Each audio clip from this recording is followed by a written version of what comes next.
안녕하세요, 고남입니다. 네, 오늘은 국민건강보험공단의 상반기 청년 인턴 채용이 시작되어서 이렇게 자소서 항목 분석을 한번 해보았습니다. 사실 제가 유튜브 라이브 방송할 때도 건보에 대해서 꼭 해달라고 요청하셨던 분이 계셨고요. 또 건보 같은 경우에는 특히나 청년 인턴의 경우에 더더욱 자소서가 중요하기 때문에 이렇게 영상을 만들게 되었고요. 일단은 채용 진행 시기 같은 경우에는 영상 업로드 기준으로 아직은 되지 않았지만 그래도 이렇게 자소서 항목이 떴기 때문에 제가 최대한 빠르게 많은 분들이 보시고 도움을 받으셨으면 좋겠어서 빠르게 한번 영상을 업로드 해보았습니다. 일단 무료 자소서 첨삭 같은 경우에는 3월 20일 토요일까지, 토요일 오후 6시까지 도착하는 건에서 이제 첨삭을 드릴 예정이고요. 많은 분들께서 19일에 지원서 접수 기간이지만 그 전부터 빠르게 미리 작성하셔서 첨삭도 요청해 주시면 좋을 것 같습니다. 그러면 바로 본론으로 넘어가서 자소서를 한번 분석해 보도록 하겠습니다. 자소서는 세 가지 항목이고요. 1000바이트 기준입니다. 그러니까 500자 정도라고 봐주시면 좋을 것 같아요. 1번, 의사소통. 본인과 상반되는 의견을 가진 사람에게 자신의 생각을 논리적으로 전달하여 설득했던 경험을 구체적으로 기술하세요. 라는 항목입니다. 일단 기본적으로 두 갈식이랑 문단 나누기는 이제 많은 분들이 알고 계시니까 일단 언급하고 넘어가도록 하고요. 너무 부정적으로 작성하지 않으셨으면 좋겠어요. 왜 그러냐면 해당 항목의 경우는 이제 나온 것처럼 의사소통 항목이거든요. 그런데 상반되는 의견을 가진 사람이라고 해서 꼭 그거를 극단적인 갈등이나 막 부정적인 상황으로 풀지 않아도 좋습니다. 그냥 상반되는 의견에 대해서 상황만 간략하게 언급하고요. 그 다음에 논리적인 설득을 위해 진행했던 과정, 그렇게 해결하려고 했던 이유, 이렇게 언급되면 좋겠죠. 그러니까 이렇게 해결하려고 했습니다가 언급되면 좋고요. 마무리 부분에서는 그런 설득을 통해서 어떤 결과가 있었는지, 글을 통해서 배우고 어떤 걸 느꼈는지에 대해서 언급되면 좋을 것 같습니다. 단순히 상반된 의견을 가졌는데 왜 상반된 의견을 가지게 됐는지 원인 파악 없이 그냥 나는 논리적으로 이렇게 해서 설득했다라고 하면은 왜 내가 그렇게 행동했는지에 대해서는 언급되지 않기 때문에 반드시 상반된 의견을 가진 사람에게 내가 왜 이렇게 전달하고자 하였고 이를 통해서 이렇게 설득하였고 그로 인한 결과는 어떠하게 이루어졌는지에 대해서 조금은 구체화가 되면 좋을 것 같다라는 말씀을 드릴 수 있고요. 상황에 대해서는 제가 말씀드린 것처럼 간략하게 늘 언급해 주시면 좋을 것 같습니다. 2번으로 넘어가도록 할게요. 2번, 문제 해결.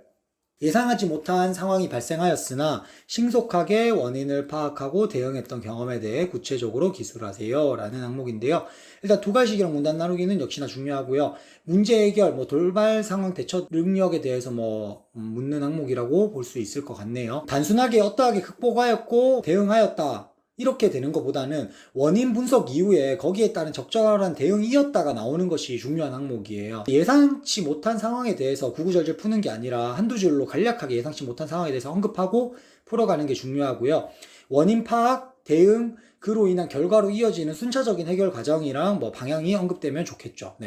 그 다음에 그로 인한 결과는 좀 두루뭉술하거나 포괄적으로 어떠한 결과가 있었습니다. 어떠한 것을 배웠습니다. 또 좋겠지만 조금은 지표적이고 구체적인 결과일수록 보다 좋을 것 같아요. 전체 정리를 하자면 예상치 못한 어떠한 상황이 발생하였다라고 한두 줄로 간략하게 언급을 하고요.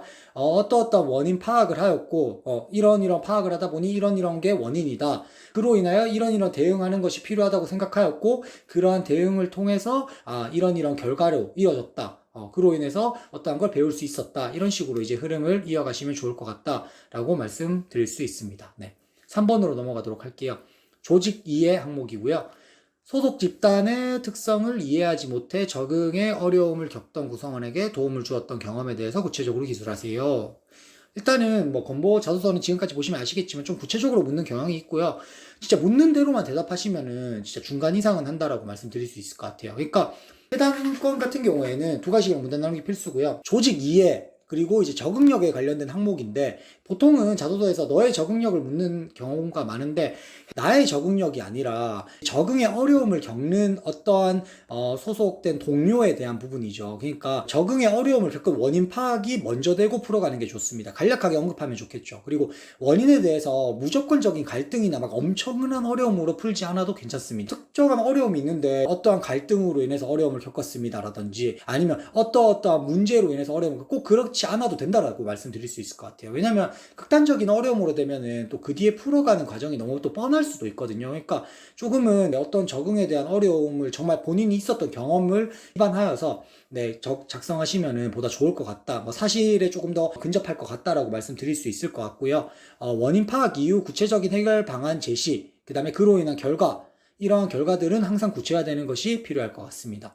네, 그 다음에 마무리 같은 경우에는 그로 인해서 어떠한 걸 배웠다, 뭐 인턴으로 뭐 어떠어떠한 걸 배웠다, 어떠어떠하게 행동하겠다와 같은 포부로 연결되어도 좋고, 아니면 배우고 느낀 점에 대해서 마무리하여도 좋을 것 같습니다. 이렇게 세 가지 항목에 대해서 말씀을 드렸고요. 사실은 제가 계속 말씀드린 것처럼 항목에서 묻는 것이 너무 명확한 것 같아요. 그래서 오히려 어떻게 보면 어렵게 느끼실 수도 있겠지만 항목에서 묻고자 하는 것에 대해서 순차적이고 투괄식으로 어떠어떠한 것을 뭐 파악하여서 어떠한 방법으로 이러이러한 문제를 해결하였고 그로 인한 해결 결과는 이렇다 라는 순차적인 방법으로 작성을 하시면 좋고 막 경험 나열식의 작성은 좋지 않습니다. 더군다나 글자 수가 길지 않죠. 이런 경우에는 나는 이런 경험이 있었고 이러이러한 경험에서 이러이러한 경험이었고 나는 이렇게 행동해가지고 그런 식으로 구구절절 작성하는 것은 좋지 않다라고 말씀드릴 수 있을 것 같습니다. 네. 결과미 배운 거에 포커스를 맞춘다고 생각을 하면 조금 쉽게 작성하실 수 있지 않나 싶습니다. 네. 여기까지 세 가지 항목에 대해서 자소서 항목 분석을 해보았고요. 첨삭 같은 경우에는 지원서 접수 기간 자체가 일주일밖에 주어지지 않기 때문에 조금은 임박할 수 있을 것 같아요. 그러니까 말씀드린 것처럼 미리미리 작성을 하셔서 언제든지 빠르게 첨삭 요청을 주시면 제가 3에서 4일 정도 소요가 되겠지만 최대한 성실하고 꼼꼼하게 첨삭을 드릴 수 있도록 하겠습니다. 네, 그러면 지금까지 고남이었습니다. 감사합니다.